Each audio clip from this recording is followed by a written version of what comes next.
There would have been Oh, wait. a lot of confusion anyway. Oh yeah, it would have been crazy. I found my. Oh, good for you.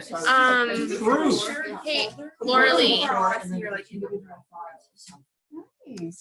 Yeah. Thank you. That's definitely one of the things I wanted to do. Oh, Like yeah. a folder to put notes and like, I wanted to check like all of the different things. And someone tried to light it on fire. But here we are. When I joined, I thought this club was about public speaking. And I don't remember what the Toastmasters website was when I looked at it 2 years ago. But if you look today, you will see a very heavy emphasis on leadership. In fact, the slogan is where leaders are made. And it's also on all the swag you can buy and all the shirts and the jackets that where leaders are made. Doesn't say where speakers are made. And honestly, I joined for the speaking. My only goal was to improve my ability to speak. But what felt like a short time later, but it was probably a year, I ended up taking the secretary position. And to be honest, I did it because I didn't want a PR position. And I think we can all agree that turned out wonderfully after all of the accomplishments that Laura Lee had last year. And what seems obvious, but it did take me a long time to figure out, is that without the energy and the effort of every single person in this club, it wouldn't keep going. So after the last election, where I was so honored to be nominated by Lee and then seconded and voted in by everyone else, Very fascinating. Yeah. I was reflecting on the members who had filled officer roles, and some of them on their first day. Going back last year, Diane, I believe it was her first day, and she took on VP of Education, and she fulfilled a year. Jaylene, I think it was your first day that you took on Sergeant of Arts, and now, of course, you're Vice President of Membership. And Cody, you were a recent transfer, and now we've thrown you into an officer position. I didn't bring my. And both Christina and Brian Haggerty have taken on roles and they haven't been here a full year. But of course, my favorite story was our past president being elected when he wasn't even in the room. But despite that, he took that position on, he did it for 2 years, and he did such a fantastic job. And then I thought, well, how adolescent of me to only think in terms of since I've been here. This Toastmasters Club has been going on for 53 years. That astounds me. And it is in, by no small part, by several of the very long-term members in this room today. So Lee and Kathleen, when I was looking at your join days, I saw 24 years. And Kathleen, I know you wrote something on a card. 25 years. So 25 years. And Laura Lee, 21. Lori. Christina. I pulled Christina. I've only worked with her for 7 years. You gotta give me some time. Sorry about that, Lauren. 21 years, and the last 4 or 5 as a treasurer, but certainly I know that anyone who has been here more than a year has served multiple officer positions throughout the years, even at a higher level, as we now have one. And it's only through all of that effort that the club has maintained itself and been able to run so that eventually I was able to join, and many of us were able to join. So I want to say thank you to everyone who made that possible.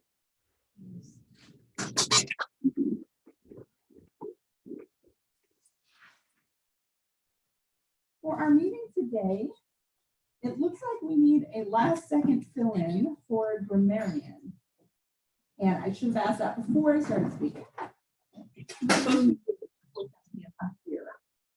Our timer of today is Lee. When a grammarian has a word already. Whatchamacallit. Whatchamacallit. So Lee is going to take those whatchamacallit, and he's going to be timing the speeches today. The first one will be 5 to 7, and the second will be 10 to 12. And would you like to tell us how you'll be timing table topics? We'll be using the papers instead of lights today, and I will be timing table topics that the red light or the red flag will go up at 1 minute. The yellow one will go up 1 minute, 30 seconds, and the red one at 2 minutes. And the speeches will be similar pattern, ending up at the like 10 to 12, 10, 11, and 12, 5, 7, 5, 6, and 7.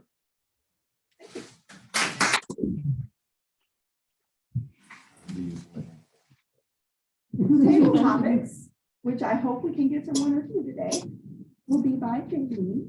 Would you like to give us a preview of your? Oh, well, let's see. Yes, my idea, you can start now, bringing to mind scenarios in which you've observed observation in action and in which you felt you've been the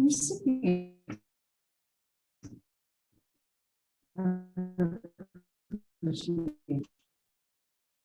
There's the seed on that later. Thank you. Evaluator is also our technician for today in the back, Christina. Would you like to tell us what you will generally be evaluating?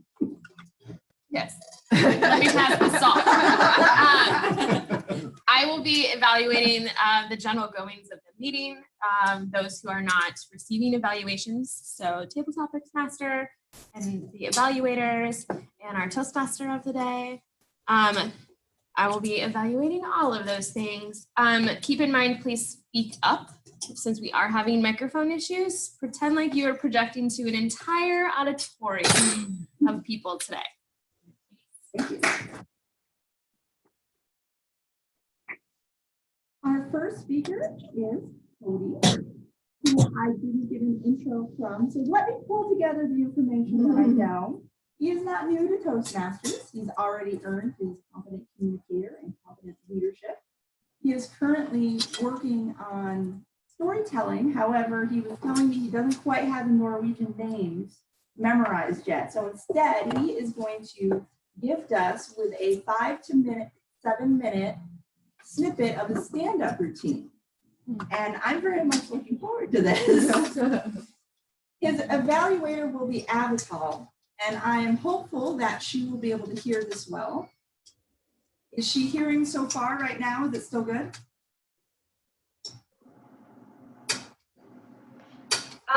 It's sort of like speaking through a tunnel, and if your pitch goes up and down, I miss like the lower pitch or the higher pitch. But I'm hearing most of what you're saying. Well, you don't have to evaluate me, so hopefully you can hear Cody this time. Please help me welcome Cody.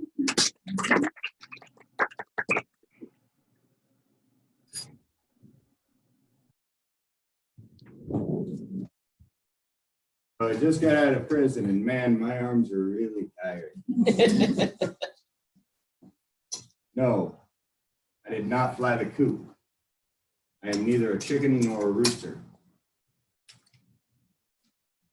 It's a really bright, well-lit room. Getting out of prison is not like getting out of an airplane,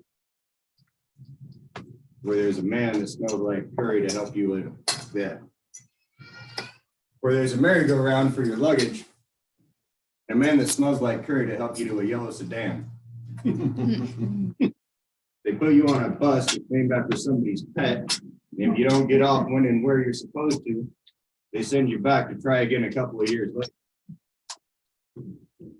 And they make you carry your own bag. So my arms are tired. One of the interesting things about prison is that there's not nearly as many guys as you would expect to encounter. I only met one guy the whole time I was there, and he called himself Casper. I think it's because he was white, and a white guy isn't a really catchy handle. I know it's not because he was a ghost. It hurt really bad when he punched me in the face. Come to think of it, he wasn't all that friendly either. There was another guy there. They called himself Supreme. His name wasn't actually Guy, it was Kenny. Kenny called himself Supreme.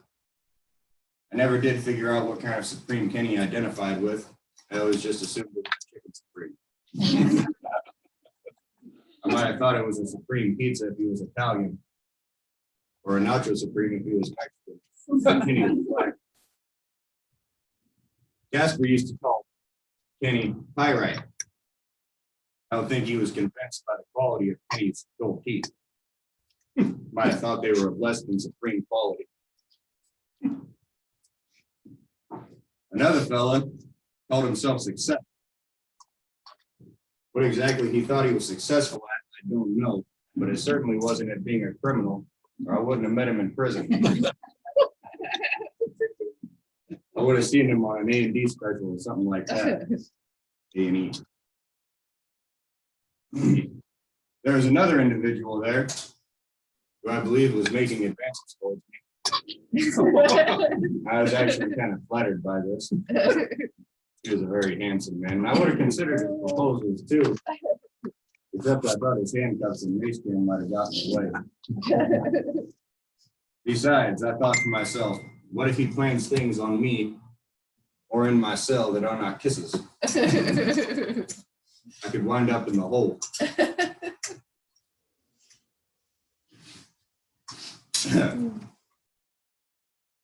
I've noticed a couple of things since being out that I wouldn't have noticed before. I was at the grocery store the other day, and I decided to pick up some toiletries.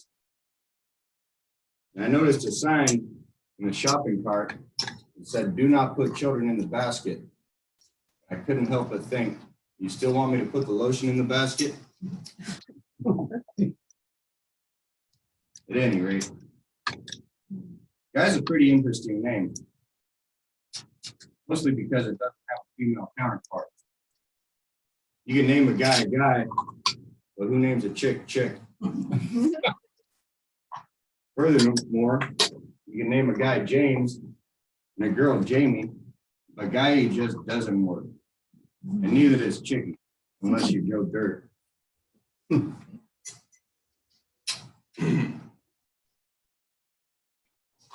Now I'm stumped. This is why we come up here, folks.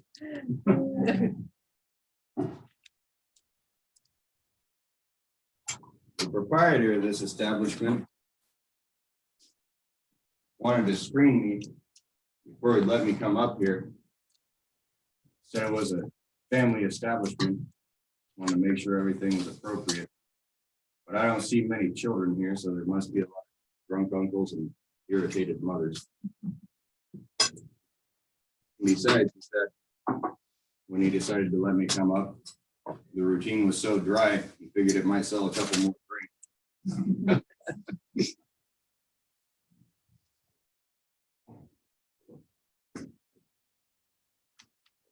There's a man holding a green card right now. I think he wants me to go. Probably a pretty good idea. I don't have very many good ideas. I thought coming up here was a good idea.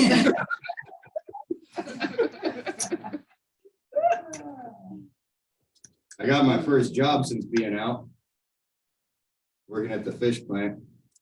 I know what y'all are thinking, but it's good work. And besides, I'm not allowed to go to the nightclubs, so it's kind of refreshing to come home and first light smelling like fish.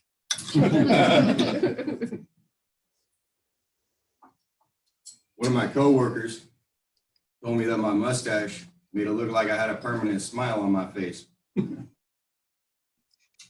I informed him that I was recently divorced. After 10 years of marriage and 2 years in prison, I find it difficult to have a conversation with a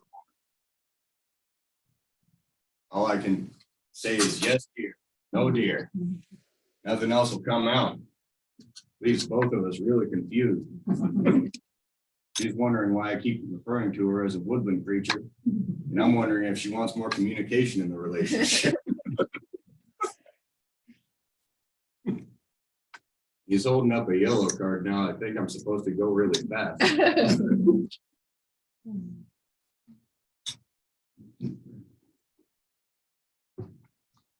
I'm gonna go.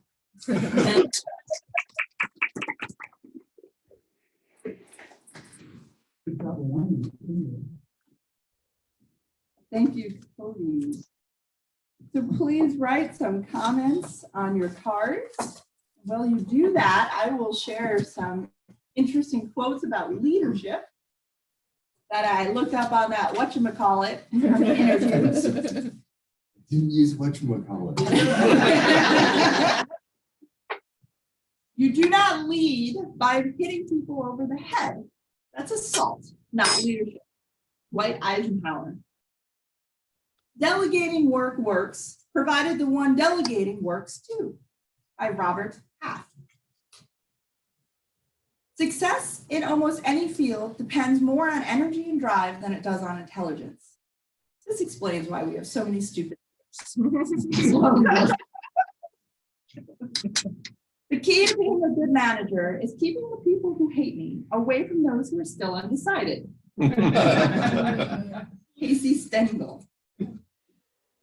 When trouble arises and things are bad, there is always one individual who perceives a solution and is willing to take command.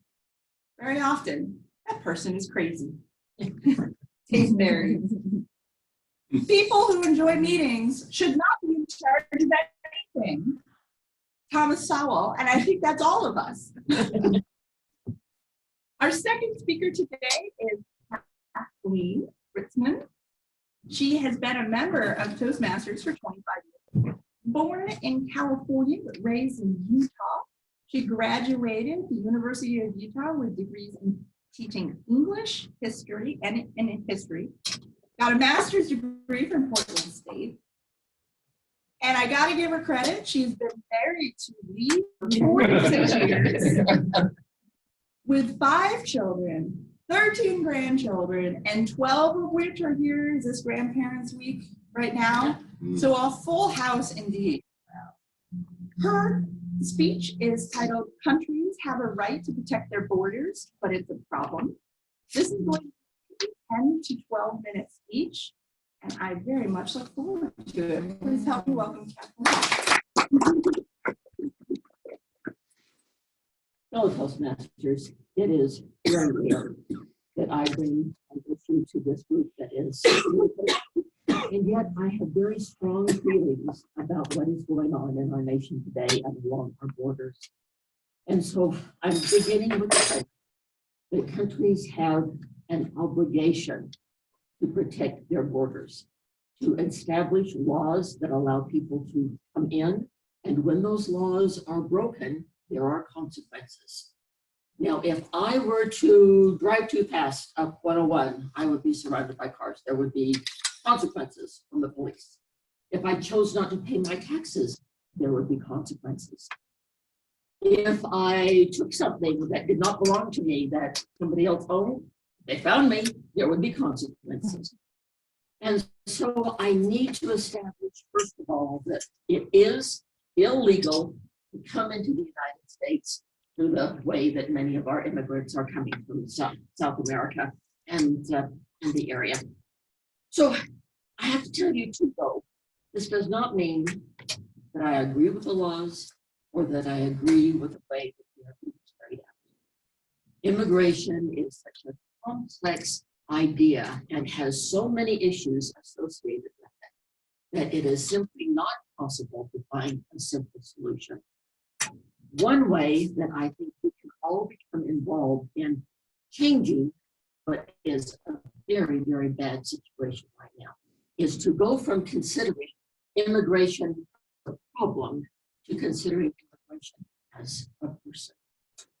So the New York Times did an interview, several interviews as a matter of fact, with people that were involved in bringing people across the border, and they found a young man by the name of, we find it here, is Christopher Cruz. He is a native of Salvador, lived in one of the very largest cities there, and as you probably know by now, there are serious problems with gangs and Violence is totally endemic in the country.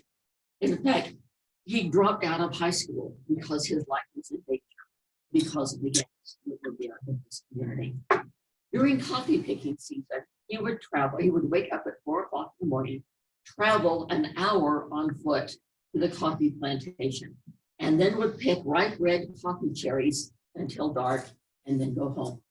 For this work, he earned $15 to $20 a week. During the year that was not coffee season, he spent his time working for the city government, cleaning streets. He was constantly being harassed by gang members and by the police. One group wanted him to join, the other group was afraid that he had. And so as a result, his life was one of constant fear, both from the police and from the gang members themselves. One night, as he was coming home from his work at the coffee plantation, a blue Honda began following him. As he increased his speed, it increased its speed as well, until finally he turned a corner and began to run a soccer field. As he did so, he saw out from the corner of his eye men getting out of the car with guns, and they began shooting. For him, it was the last stop. He knew he was not safe. He knew if he were to live, he had to go someplace else. And the someplace else, quite naturally, was the United States. And no, he did not ever consider trying to come illegally. Now, it costs an awful lot of money to get from El Salvador to the United States. Most people hire individuals that are actually advertising on the streets of the large cities in Central America that will get you to the United States for a certain fee. He was interviewed in a back room, told that he would be able to go if he could come up with the money. Well, of course, with the salary that he was being paid, there wasn't enough to pay his way. And so he contacted his uncle, who is legal in the United States, and asked him for help. The uncle said that he would fund him along the way. Sometimes as he was traveling, the smugglers would identify Mr. Cruz as a product or under a false name, or sometimes simply a number. At one point, he had a colored tape pasted on his shirt, as other people had different colors for the different destinations that they were going to and places that they were going to be. His trip began in a minibus with regular citizens in the seats. He lay down right in the center aisle, and everybody piled their baggage on top of him. And there he stayed until the bus driver whistled that it was okay for him to get up and then to leave. Only once did he sleep on a sofa. Only once was he cared for at one of the safe houses. At one point, he was robbed as he was being driven by a man in an 18-wheeler. The men pulled him over, robbed him, and the man that owned the 18-wheeler that was driving him. As the robbers left, the driver turned to him and said, "You will give me $600 or I will turn you over to the drug cartel." He wired his uncle, got the extra money, and was able to continue on his journey. During his journey, he was stopped in Mexico 4 different times. Each time it was to pay the police $100 to let him go get gas. In fact, at the last stop, the cop came up to the window and said, "You know how much this costs," and didn't even have to tell him what the fee was going to be. He spent 4 days in a cinder block warehouse. Trash was everywhere. The smell in the back rooms was indescribable. The courtyard, the buildings were filled with all kinds of debris and garbage. At night, there were ants, cockroaches, mice, and even possibly rats that were running around along the floor. He was unable to sleep because the floor went for him at the time. The only water that he could get was unfiltered from a faucet, came out brown. So he had to pay people to be able to bring in some food for him and some drinking water. Exorbitant prices. The food that was provided for them arrived every other day. 30 eggs to feed 2 dozen people. It was not enough. And as he journeyed along during that month, he lost 30 pounds in his travels. At another place, he was stored in a narcotics storage facility. There he was surrounded by marijuana, cocaine, people that were there waiting to be driven further, many of whom had run out of money, now were engaged as mules to take the drugs across the border into the United States. He also faced the problem of what do you do when you get across the border? We have created, though there is no actual wall, there is a virtual wall now where there are blimps that have cameras and they do surveillance and even have nighttime goggles that they are able to see people. They have drones. They have gone from 9,000 Border Patrol to over 20,000. There are even sophisticated seismic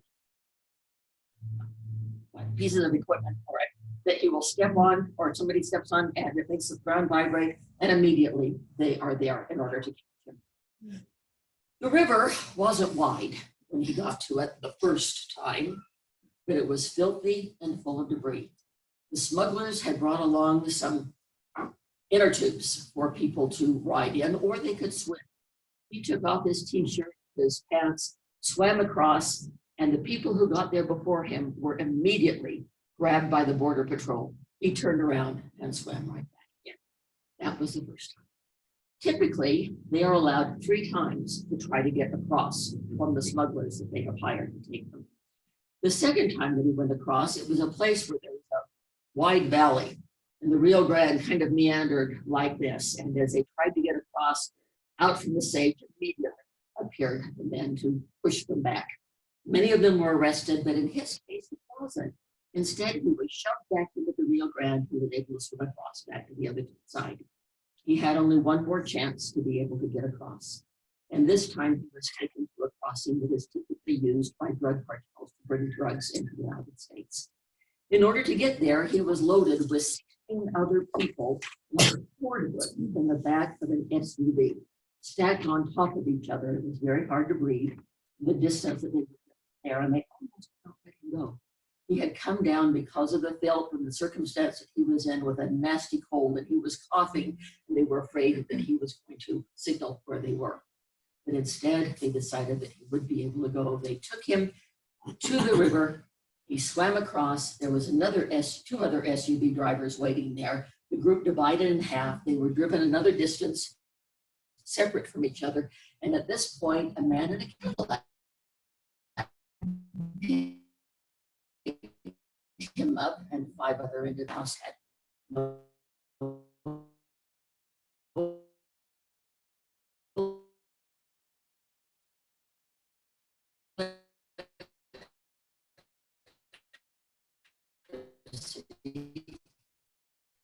and not able to pay the rest of the money to bring him to the United States. The money had to be divvied up in small pieces and sent to different individuals. One of them was actually tagged and sent back and had to be reduced, changed, and sent to 2 individuals. Overall, it cost him $12,630 to be able to get to the United States. The first $3,000 was to get to the border. The next $3,000 and something for to take him to. When he finally was ready to go, they blindfolded him, put him in another SUV, drove it to a gas station, and there his uncle met him. He was thrilled to death to be there because finally, after a month, he had accomplished the goal that he had intended to. But of course, relief that having made his journey is short-lived. He's in a country he's never been. He does not speak English. He cannot legally have a job. He is $12,630 in debt to his uncle, and he has promised family back home that he will bring his brother, his niece, and his grandmother back to the United States. What's he going to do? Hide in plain sight? Will he be able to stay? I don't know, and neither does he. But for him, the journey and the travel was worth it. My first question to you is this. Do you know anyone living in the United States today that would be willing to go through all of that for a month's time to stay here? The United States is the last best hope for these people, however they can possibly get here. Does a country have the right to protect its borders? Now he's illegal. What are the consequences of his illegal behavior? What will happen to Christopher Cruz? And third, I've got another question for you. And this is the most important. We know that what he has done is illegal. We know that there are consequences. Now, what are you willing to do now that immigration is no longer a problem? Yes.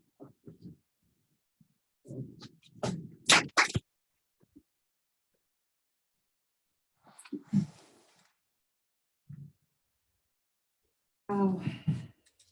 Please take a second to write your notes for Kathleen.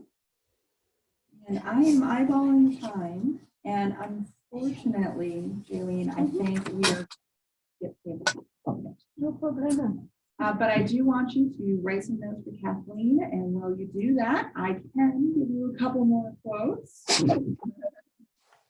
The man who smiles when things go wrong has thought of someone to blame it on. I'm a leader, not a follower. Unless it's a dark place, then you're going first. Leadership has been defined as the ability to hide your panic from others. Nobody knows the age of the human race, but everybody agrees it is old enough to know better. Never underestimate the power of stupid people in large groups. George Carlin. It's hard to leave a cavalry charge if you're funny on a horse. And my favorite one of all, the first rule of leadership: everything is your fault, from A Bug's Life.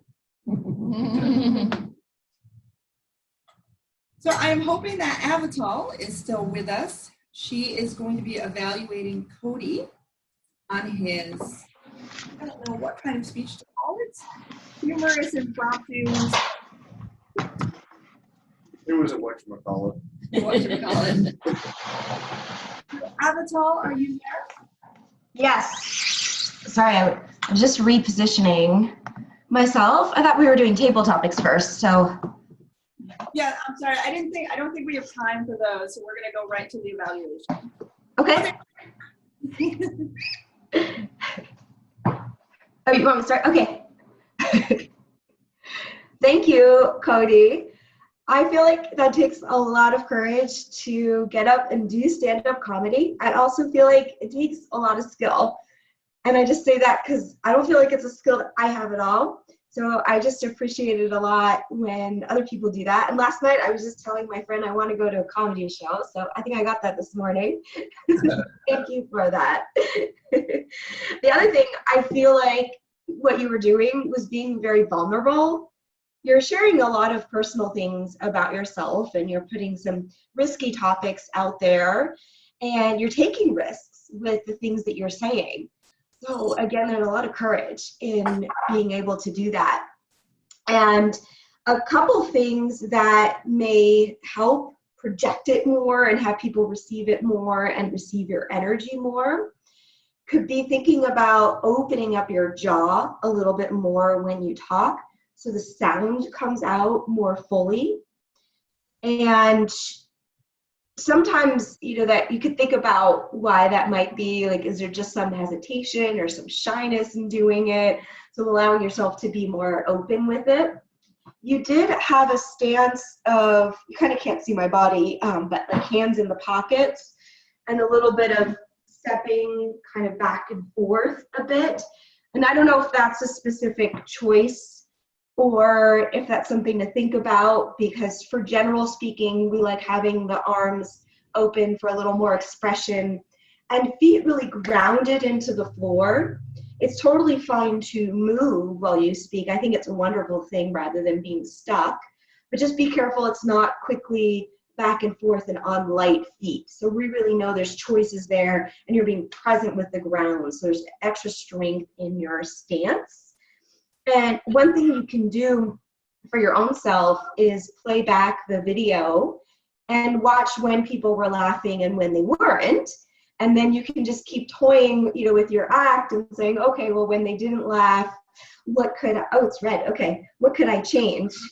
And then just stay confident when you run out of ideas. So It's actually Oh, what color is it? Green. Okay. You jumped right to red. Okay. So last one, just stay confident if you run out of ideas, because we're going to provide more with energy and specifically what's happening on the stage. And that will keep you feeling like energy is still flowing and confident when you're at a loss of a joke. Thank you so much for doing that and humoring our morning.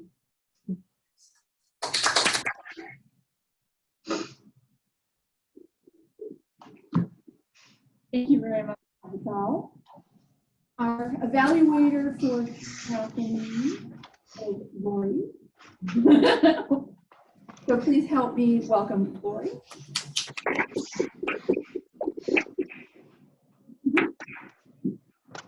Fellow Toastmasters, and especially Kathleen, thank you for a very thought-provoking, very passionate speech. I love your speeches. You always have really interesting things to say, whether it's on words or immigration, and you bring this passion to it, whatever your topic is. It is absolutely infectious. I love your story today. I thought your whole setup was wonderful. You had this very nice introduction and this premise that it is illegal to enter the country illegally, and countries have a right to defend their borders, and then told us the story of Christopher Cruz on this harrowing and surreal experience that he went through to get here, and because of this crazy situation that is going on in his home country. Your delivery of this story was wonderful. You had great pacing. Often you talk a little bit fast, but today you were right on. It was just maybe touch fast. You could have slowed it down, but it wasn't so fast that we couldn't understand and let it sink in. So good job on pacing. You had some really wonderful gestures describing what was going on. Fantastic eye contact, even though you had your notes here. And I really enjoyed your ending, these thought questions on what does it mean to have closed borders and to deal with a person. And this morning on NPR, they said there's a 3-year-old child that they cannot figure out who her parents are, that's stuck in our system. So again, another example of this insanity that is going on right now. My only comment on how you might improve this is that I think most of us in the room feel absolutely helpless. And you said, what would we do? And I thought you could have given us some suggestions on how can we do something. I don't know what to do either. You write to your congressperson, you call them, but what can we really do? Does that really matter? I don't know if it does or not. And so I thought you could have, instead of saying what would you do, really provide us with some confidence. Otherwise, I thought it was a fantastic speech. The whatchamacallit that you do was absolutely fantastic. With that, I'll stop this stupid thing.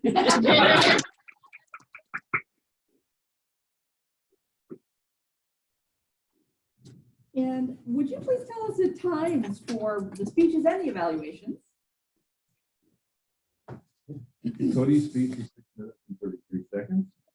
Kathleen's 10 to 12 minute speeches, 12 minutes and 10 seconds.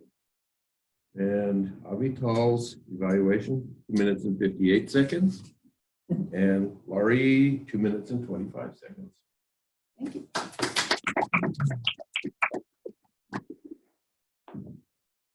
Does our impromptu grammarian so our grammarian who came back, would you have a report for us? Yep. Cody, I didn't catch all of your speech. I wish I would have, because I enjoyed the humor. I enjoyed one thing you did. I don't know if anybody else would have approached it like that. When you ran out of time, you ran out of things to say. You really did some ad libs playing with that I enjoyed. It could have been part of the speech on purpose, and it would have worked. So the way you handled that, I really enjoyed. One other thing you did that shows a little bit of finesse, a little bit of practice being a Toastmaster, is rather than ums and ahs during those times where you were trying to find your place, you just had a pregnant pause. You just stopped. And that's a better habit to be in than stammering, ums and ahs while you're looking for your note, figure out where you are. So those pauses were a little bit long, but they were better than hearing the ums and the ahs while you're fumbling around trying to find your place. So I really like that. That showed that you have some ability there, because you know what the rules are and you avoided the worst of the two. That was a good thing. I didn't hear a whole lot of ums and ahs from anybody. There were a couple here and there not much to worry about. I'm using a lot of ums and ahs here. Word of the day, Kristen got it a couple times, and Lori sneaked in too, and brief amount of time that she had to do it. And nobody else used that word of the day. It's one of my favorite words of the day, because you have some different choices to use there. You know, it's one you can really have a lot of fun with. So maybe we'll do that again in the future. That's the sum of my report. I didn't hear a lot of mistakes. I was trying to listen for some colorful words, phrases, turns of phrases. Everything was concise. I didn't hear anything that really stood out to me in that respect. You didn't hear those thingamajigs? Well, Lori's still thinking. Thank you, Dave.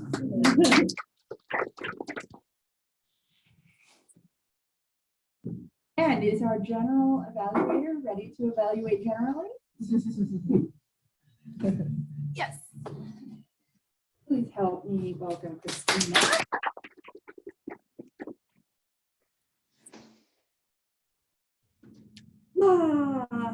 I like this club. I like waking up at 7 o'clock in the morning and coming here and hanging out with people that I did not know when I first started coming. But I overall just love that we can laugh and we can have good conversations, and conversations don't stop here. They continue outside of the club. And I think that's really great, especially with the topics that we talk about. Overall, we're doing a really great job of continuing to clap for people, which I know is something we've been working on as a club, making sure that we're clapping all the way until they get here and all the way until they sit down. So we did a much better job of that today. We started 2 minutes late today. That's okay. We did run into some technical difficulties with the microphone today. We switched over to the computer. In our business meeting later this week, I hope that we can discuss maybe purchasing a microphone or another alternative so that it's easier for our online members to hear. I noticed sitting in the back, sometimes I could tell people were a little soft, either in how they speak or in their volume. So we really need to project, to project like outside the room. So like the truck driving down the road could hear us. Because that's really gonna help those that are online to hear us, and also helps us practice.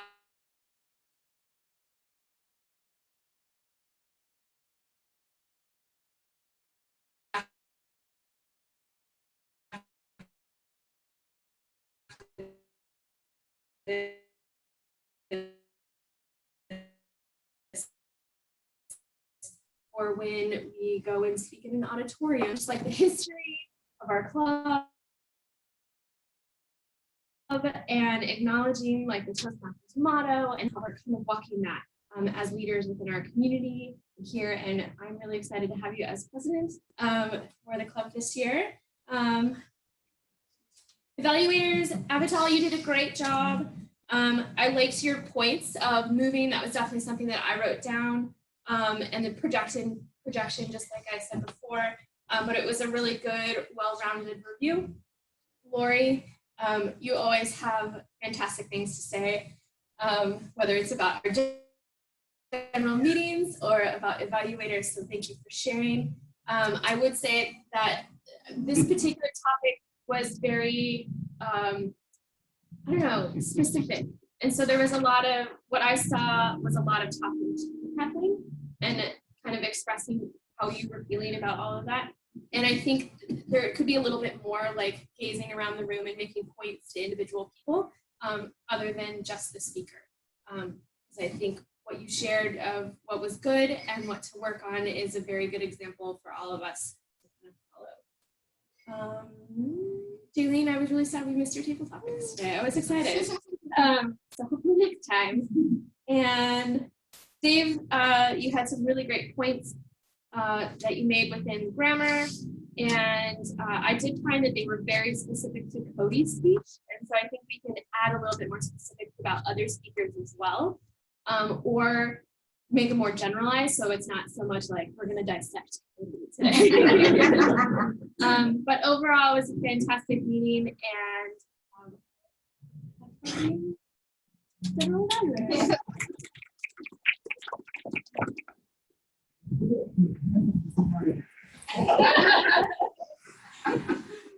25, that might be a record. Oh, yeah, I wasn't catching that. People here were giggling around me because they could see my fingers. I was like, what is he doing? I this? noticed Oh, you put out 4, and I was like, what is he counting? Yeah, it's all right. So as I wrap up this meeting, I put back on my crown. I want everyone to know that I appreciate you. And if you haven't even been an officer yet, which I think almost everybody has, and that's part of it, is that you have to take on that role at some point. And the reason I appreciate it so much, because I'm tired. Like, I just feel tired all the time. And I look around and I see people that have such busy lives. They run businesses, they're entrepreneurs. They are in other clubs. They have other roles in clubs. They're on community boards. They're in theater and choir and church groups and volunteers, and they write books and they travel and they go out traveling for work, and they still find time to write speeches and take notes and to arrive here bright-eyed and bushy-tailed, ready to go so that we can all work together towards our goals. So for these reasons and more, I'm honored to have the opportunity to be your club president this year, and I want to thank you all. And I will leave you with one last quote. You fools should have checked my credentials.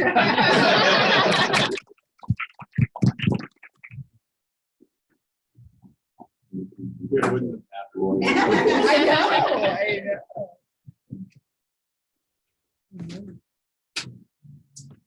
We passed this around and nobody signed up. I'm wondering, could Jolene and I negotiate? I'm for table topics next week. Since you're prepared, if you'll do that, I will be the Toastmaster. Okay. Oh, well, there we Wait, go. I'm not doing time. I think I'm doing general Can I give you- evaluator. Are you? next week. Are you? Okay. Yeah. Wait, Brian, check what I'm doing next week. I think. I think it's. But yeah, you can borrow. Don't use ink. You are generally evaluated. Yeah. Okay.